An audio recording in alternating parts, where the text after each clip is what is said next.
In only a few hours, Donald Trump and Kamala Harris will engage in what could be their one and only presidential debate. That's still up in the air, but what is not up in the air is that on Tuesday, September 10th, just a few hours from now, we will see the first ever general election presidential debate between the 45th president of the United States, Republican Donald Trump, and Democratic Vice President Kamala Harris, who ascended to the top of the Democratic National Party less than a month ago when she secured her party's first ever historic nomination for a woman of color for a major presidential candidate. One of the topics that we're sure will be discussed tonight will be the topic of national security. I'm Tim Darnell, and welcome to this special edition of Political Update here on Atlanta News First and AtlantaNewsFirst.com. And we are joined by someone who knows a lot about national security, having decades of experience, Nicole Tisdale. She is the founder of Advocacy Blueprints. She is an attorney based in Mississippi. She also spent 10 years on the U.S. House Homeland Security Committee as the Director of Counterterrorism, Cybersecurity, and Espionage Policy. Nicole Tisdale also teaches cyber policy at American University. And Nicole, national security is, I think, should be one of the top issues in tonight's debate. We have other issues being speculated on: immigration policy, economic issues. What are you looking for in tonight's debate? What do you want to hear from Donald Trump? What do you want to hear from Kamala Harris? Yeah, well, first of all, Tim, thank you so much for having me on. I think it's really important, especially for your viewers in Georgia, to see and hear someone that looks like them, that is from the South like them, who is talking about national security and working on these issues on their behalf in Washington, D.C. So I will say, in terms of what I'm looking forward to tonight and what I'm actually going to be doing a deep dive studying tonight, is really how the candidates are discussing what is going to be our future in national security policy.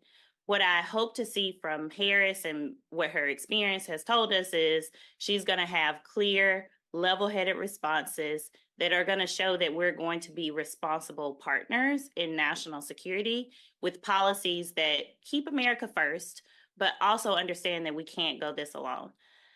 I don't know for sure, but based off of the same past experiences that I'm using to think through what Harris might say, I think we're going to see with Trump a lot of chaotic, impulsive, rash responses. But I would encourage viewers and myself too, is to really just listen to what Trump is saying. I'm very concerned that we don't really know what he is going to do in national security. We don't know what he's going to do on a lot of other issues too. But the national security issues are the things that are closest to us. And those are the things that put our safety in danger. So I'm going to be really focused on the national security responses and trying to have a clear understanding of what national security looks like under the Harris administration and what national security would look like under the Trump administration.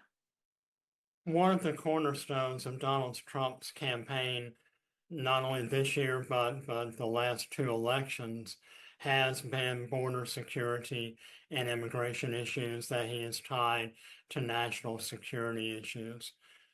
Yeah. How do you expect him to continue using that issue as a cornerstone of his campaign? Yeah. And so I think, and I'll say this to your viewers, I think we really need to pay attention to what Trump is saying versus what his actions showed us. And I want to be clear, before I worked on cybersecurity, before I worked on counterterrorism, I started my career in Congress working on border security. I've been to all the southern border states. I've been to the northern border states. I've also traveled to South America. I've also traveled to Central America to see the path of migrants. I think it's important when your viewers are listening to both of the candidates talk about cyber or talk about border security. Are we balancing the security that we need at the border and what Americans need with dignity for how we treat people? There are people who are escaping political violence, who are escaping abuse for their family, for their children.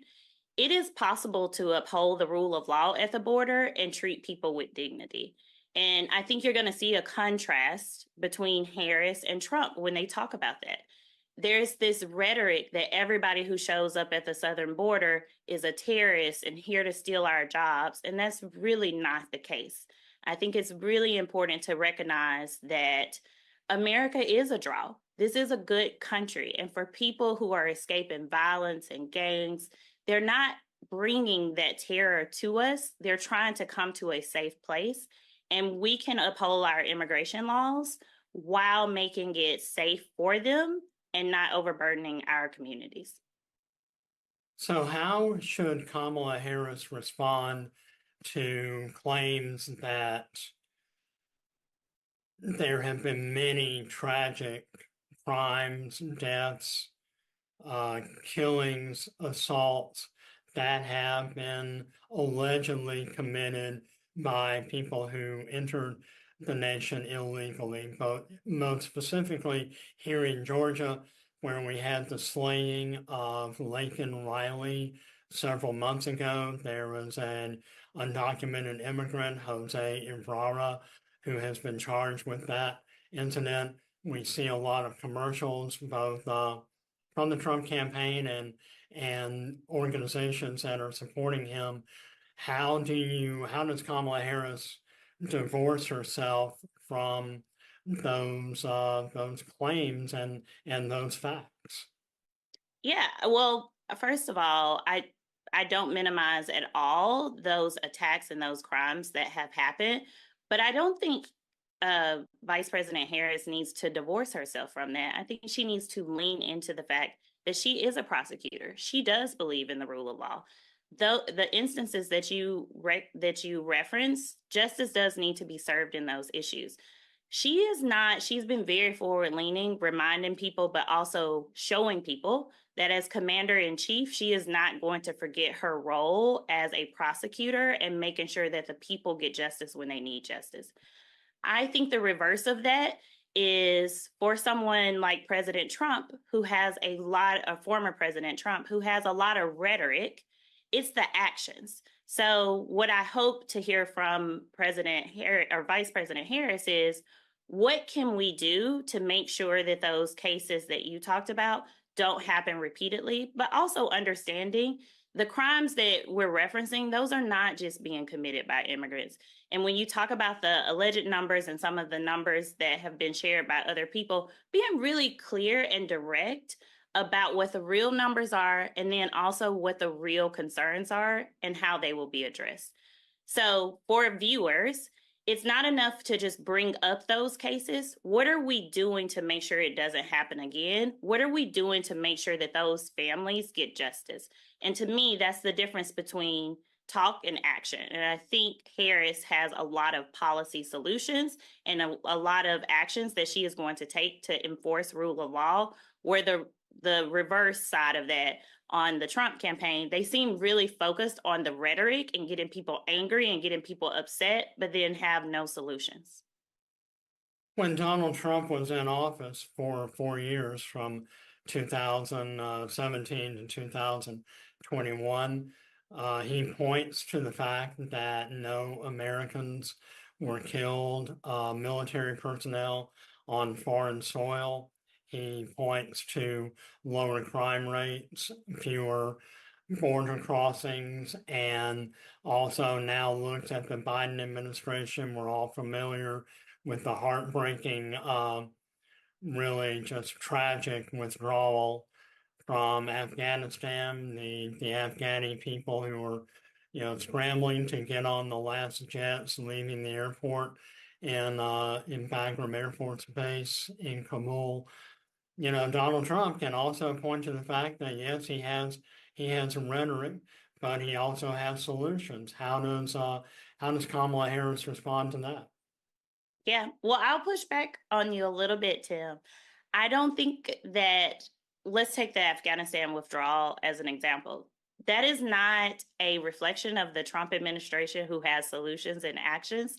That was inaction. Former President Trump had 4 years to do that withdrawal. And I want to be clear, I was working at the White House while the withdrawal happened. I think it's important for people to understand it is really difficult to end wars and to leave countries. I'm not excusing what happened in the withdrawal. It was messy. It could have been done better, but there is no easy way to end a war. People are going to suffer who are on the ground wherever that war happens. When you have someone like what President Trump did with the Afghanistan withdrawal, I tell people inaction is just as deadly and just as much of a problem as action. So those 4 years where he cites the stats that nothing happened, I would say, yeah, nothing happened. But the people who were continuing to serve in Afghanistan, who were continuing to be deployed from Afghanistan, that's our family. Those are our communities. We all know people who've done multiple rounds of deployments in Afghanistan. We needed a withdrawal. We needed a president that was going to have the courage to bring our troops back home. Now, the diplomacy that needs to happen when you do end a war is the same kind of diplomacy that needs to happen when we're agitating our allies, when we're turning our back on our allies. Because when you get into conflicts, when you get into wars and you go it alone, it's really dangerous and it is hard to end those wars. Am I correct? It was Donald Trump, however, who did negotiate the withdrawal. If I recall, he had already made arrangements with the Taliban leaders and said that we were in the process of withdrawing, but obviously the timetable didn't quite work out for his administration. So, I mean, Donald Trump did indeed lay the initial groundwork for the withdrawal from Afghanistan. Am I correct? Correct. He did. Also, President Obama did as well. We've been working on the Afghanistan withdrawal for a long time. And I think to your point, you have to be fair and say that not only did President Trump start the groundwork, so did President Obama. But I think it's really important to note what administration, which was the Biden Harris administration, that actually pushed forward to make sure that we didn't end up another 4 years in Afghanistan. So when you think about when Osama bin Laden was killed and the time between that, you can't have Americans in wars forever. When I mentioned earlier those deployments multiple times not only have a physical and a mental impact on our military, our military servicemen and women, it also has an impact on their families. It has an impact on their communities. And so I agree with you, and I absolutely recognize President Trump did lay the groundwork. So did President Obama, but it was the Biden Harris administration that actually got the withdrawal done. Well, we are looking forward to tonight's historic debate on ABC News between Donald Trump and Kamala Harris. We're wrapping up our conversation with Nicole Tisdale. She is a former senior advisor to the National Security Council under the Biden-Harris administration. She is an attorney and spent 10 years as a director of counterterrorism, cybersecurity, and espionage policy at the U.S. House Homeland Security Committee. Nicole, that's a mouthful. I wanted to make sure I got the entire aspect out there, but I know you have our podcast listeners on Amazon and Apple and Spotify won't be able to see this, but talk about your Atlanta Braves collection you have behind you. Well, I'm originally from a small town outside of Tupelo, Mississippi, and so for all of your listeners, everyone knows Mississippi doesn't have a professional baseball team. So at some point in your life, you have to make a decision: are you going to be a Braves fan? Or are you going to be a Cardinals fan? And I chose the Braves fans, and now I live in DC, and I live just a few blocks away from where the Nationals play. So whenever the Braves are in town, I go, and the collection behind me are foul balls that I have caught at various Braves games. I will say the yellow softball is a tribute to when I played softball growing up, and that's actually a ball that I hit over the fence for a home run. It was my first one. So I'm still a Braves fan. I tell people I love everything about the Braves. Showed that I was going to be a fan for life. I love the red, white, and blue. Anytime I can wear our patriotic Democratic colors, I like it. So I tell people I'm doing my civic duty supporting the Atlanta Braves. Well, Nationals Ballpark is a wonderful park. I went there earlier this year when we were in DC for an event, and yeah, the seventh. It's not the seventh inning stretch. It's the race where you have all the former presidents running from the outfield. I think the Atlanta Braves and every other major league team got their idea from the president's race at National Ballpark. So it's a wonderful time. So we will, thanks for everyone for watching and listening to Political Update. Keep in mind, we will have coverage of the debate and its aftermath tomorrow on Political Update.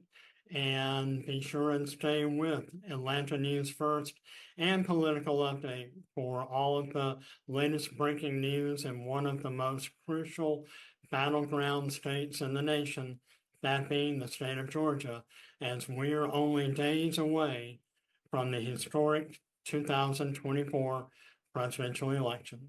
Thanks to everyone for watching and listening to Atlanta News First.